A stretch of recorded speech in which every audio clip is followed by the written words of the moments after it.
Magandang hapon po sa inyong lahat o sa iba magandang araw at magandang gabi, no? Kung ano man yung location nyo dyan, sana nasa mabuti kayong kalagayan. Ako po si Madam Mamay, ang inyong tarot guide. No, ako'y may nasasagap na enerhiya, no? Na parang mga tanong, no? Tanong pero mga tanong na may sakit sa puso, no? Parang may kirot. Kaninong enerhiya kaya ito? No? Mas mahal ba ng asawa ko ang kabit niya? Kaninong energy kaya ito?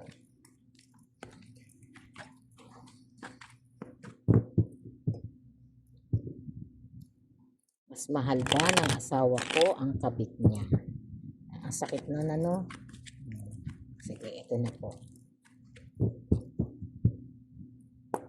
Mas mahal ba ng asawa ko ang kabit niya?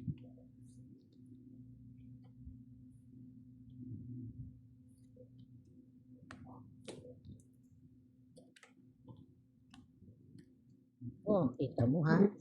Meron tayong Queen of Cups saka Queen of Pentacles, no?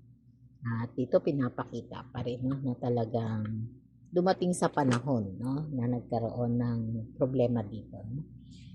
Dito, no, sinasabi pa rin ha, meron tayong 10 of Cups, no, na nagpapakita ng masaya sana, masayang relasyon, ng 9 of Cups, no, sorry, no, masayang relasyon, at ito yung mga masasaganang buhay, no, masasaganang buhay na pangarap din naman ng lahat.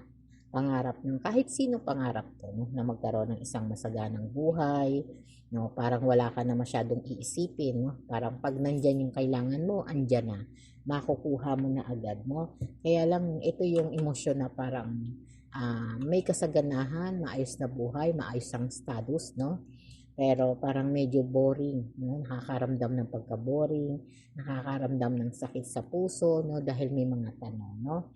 At naghahanap, no, naghahanap ng ng kaliwanagan, no.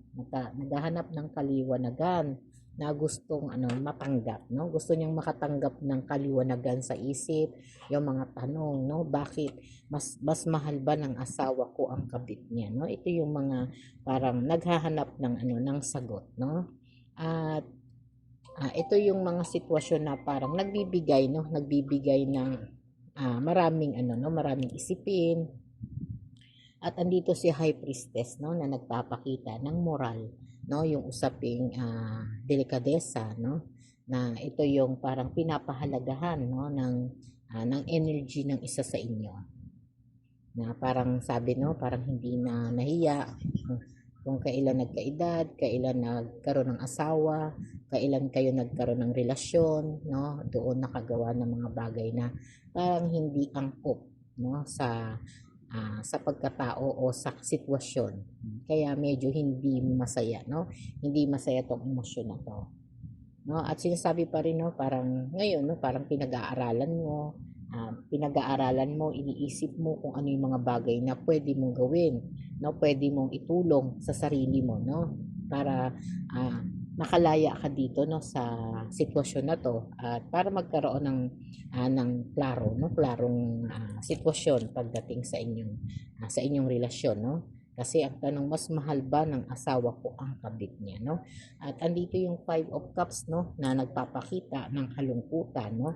Nagpapakita ng disappointed, no? Yung disappointed na talagang hindi siya masaya dahil sa ganun. Bakit? Kung kailan kayo nagkaroon ng relasyon, kung kailan kayo naging mag-asawa, parang sa haba ng panahon. Yung iba may mahahabang panahon na magkasama. Yung iba naman bago lang ha, parang 2 years, no. Yung iba naman kakarelasyon lang, no. Parang nagkaroon ng disappointed, no. Parang dito niya naramdaman na parang ano to, bakit ganito, no? Bakit nangyari to, no? Parang nakakasakit ng kalooban, nakakaiyak, no? Na bakit mangyayari to, na nagkaroon siya ng kabit, no? Feeling niya, no, ang laki ng pagbabago, no? Tapos parang nasisisi niya pa yung sarili niya dahil dito po, no? At yun yung sitwasyon na parang mas nakapokus siya ngayon doon sa negative side ng kanyang sitwasyon, no? Dahil sino nga naman ba ang matutuwa, no? Na mas iisipin mo na mas mahal ba ng asawa mo yung kabit niya, no? At dito na parang yung emosyon na 'to feeling niya makikipaghiwalay na siya, feeling niya andito na, lalayo na siya 'no. Kaya yung mga sitwasyon na talagang masakit sa kalooban 'no. At ito si Queen 'no, si Queen of Pentacles 'no, parang dito naman nakikita natin ha, na parehas pong maunlad ang inyong buhay, na parehas nasa maayos na posisyon 'no, parehas may pinag-aralan at parehas din na may magandang trabaho 'no. Pagdating sa financial, maayos naman ha. Parang ito yung mga enerhiya na talagang may kaya, no? May mga masasabing parte ng buhay na talagang mayaman, no? Mayaman, may kaya, nakakaluwag, no? Ito yung mga sitwasyon na to, no? Na dito pinapakita na talagang nakapag-asawa ka pa rin no, ng maayos ang kalagayan at ipinapakita rin dito no na talaga namang lumulutang ang ganda mo no at lumulutang ang ganda mo at dahil dito no parang secure naman na ang sitwasyon mo bilang ikaw no kaya naging reyna ka ha naging queen of pentacles no at natutupad mo o yung mga gusto mo nakukuha mo po no at sinasabi dito sa Queen of Wands no talagang dumating sa panahon na talagang andoon pa rin no yung karisma ng asawa mo na yung karisma ng asawa mo, yun ang nagiging problema mo ngayon, ha? At dahil doon, no, parang nawawala yung confident mo na nagkaroon siya ng other woman na talagang natatanong mo sa sarili mo kung mas mahal ba ng asawa ko ang kabit niya, no?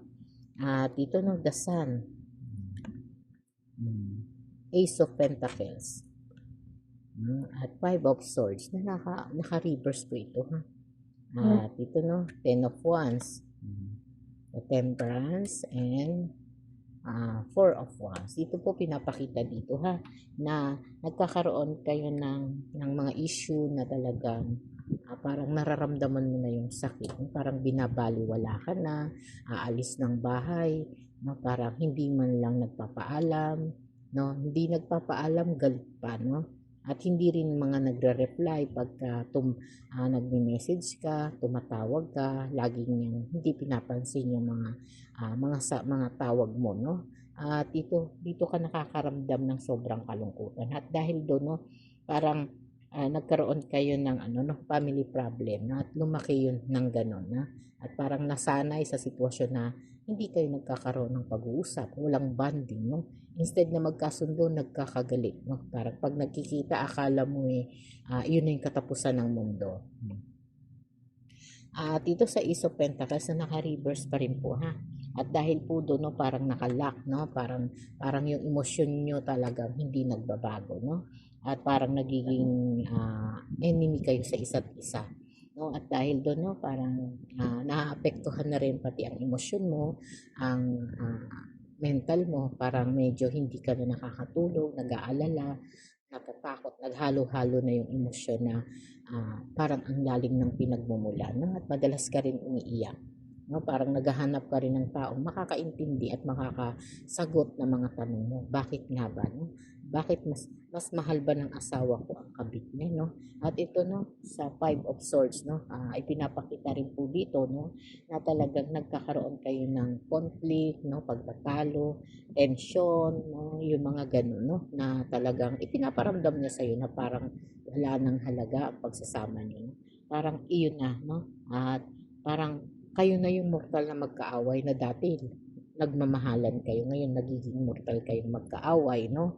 At dahil dyan, parang pinapasan mo, no? Pinapasan mo ang sitwasyon na parang ikaw na lang yung umaasa, no? Parang ikaw na lang yung umaasa na pwedeng maayos ang pagsasama nyo, na parang ikaw lang yung willing na magpatawad, parang ikaw lang din yung willing na tumanggap dito sa sitwasyon na to, no?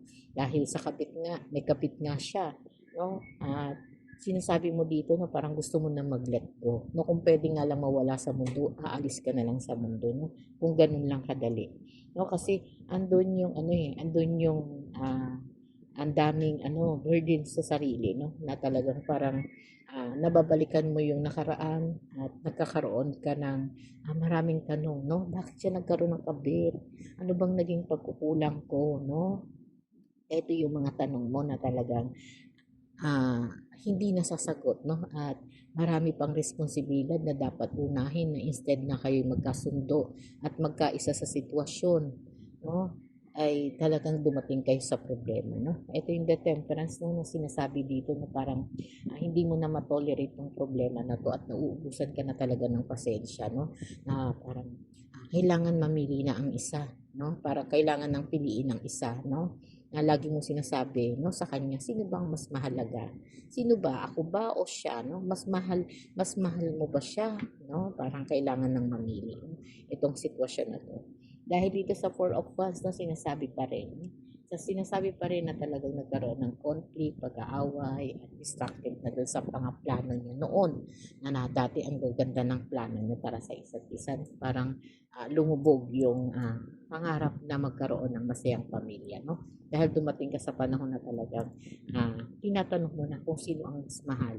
Mas mahal ka ba? Mas mahal ba ng asawa ko ang kabit niya, no? Na dito parang pinapakita no, mas mahal niya, no? Parang lack of harmony.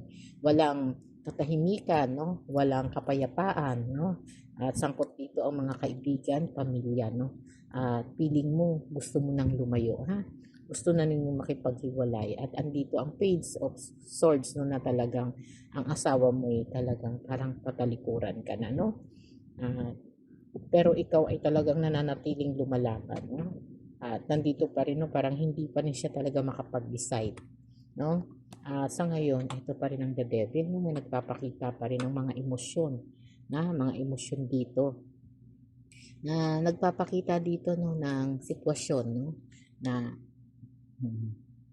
malaki yung nawawala sa inyo, ha? Nagkaroon kayo ng miss opportunity dahil dito sa sitwasyon na yun, ha? At yung miss opportunity na yun ay talagang naglalagay sa inyo ng alanganin, no? Alanganin sa relasyon. Kaya dito sinasabi pa rin, ha, na talagang sa Page of Wands, no? Sa Page of Wands, no, pinapakita pa rin dito no, na nagkakaroon ng bad news, ha? Bad news, masamang balita, na masamang sagot, no? Kung tinanong mo siya kung sino ang mas mahal mo o mas mahal ba ng asawa ko ang kabit niya, no? Parang bad news to, ha? Sinasabi na talagang parang wag mo na lang tanongin dahil kailangan mo na lang makita, no? Dito sinasabi pa rin, ha, na talagang parang tuluyan na, no? Tuluyan ng magkakaroon ng separation pagdating sa inyo, no? Ito yung mga sitwasyon na talagang nagbibigay, no, ng kahirapan. Ang Eight of Wands, no, sinasabi pa rin dito sa Eight of Wands na talagang napakabilis ng pagkakataon, no, napakabilis ng pangyayari nito, no, para kayo maghiwalay, no, yung action, yung reaction, no, talagang parang sinasabi dito sa card na to, ha, maghihiwalay po kayo, no, lalayo ang isa at yung isa ay lalayo din, no, parang hindi na po magkikita pagdating ng tamang panahon, no. At ito ang Eight of Cups, no, na sinasabi pa rin dito, no, na iyan yung mga emosyon na parang nagkaroon kayo, no, yung marriage of fair woman na hindi naman nasuklian ng pagmamahal, no. Balanse, marunong si Ma'am Romespeto o sino doon, no, sino man ang nakaka-relate doon, ha.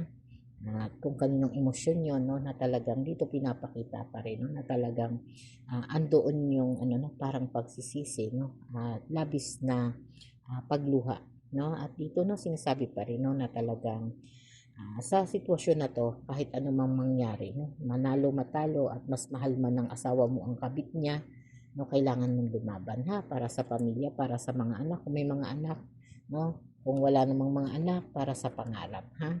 At dito, no, sinasabi ng the devil, no, na talagang andito yung sinasabing parang hindi totoong pagmamahal ang ibinigay niya sa iyo, no, na dumating talaga sa panahon na talagang nawala, no, nawala ang tinatawag na pag-ibig, no, yung pag-ibig na yan yung talagang nagbigay sa iyo, no, ng kahirapan. At ito, no, ito yung mga sitwasyon na talagang napakasakit, no, na talagang parang mas pipiliin niya yung kanyang kabit, no. Sa sitwasyon na to, ito yung kasagutan, ha, na mas mahal niya yung kabit niya kaysa sa kanyang asawa. Okay po, magandang hapon po at salamat muli.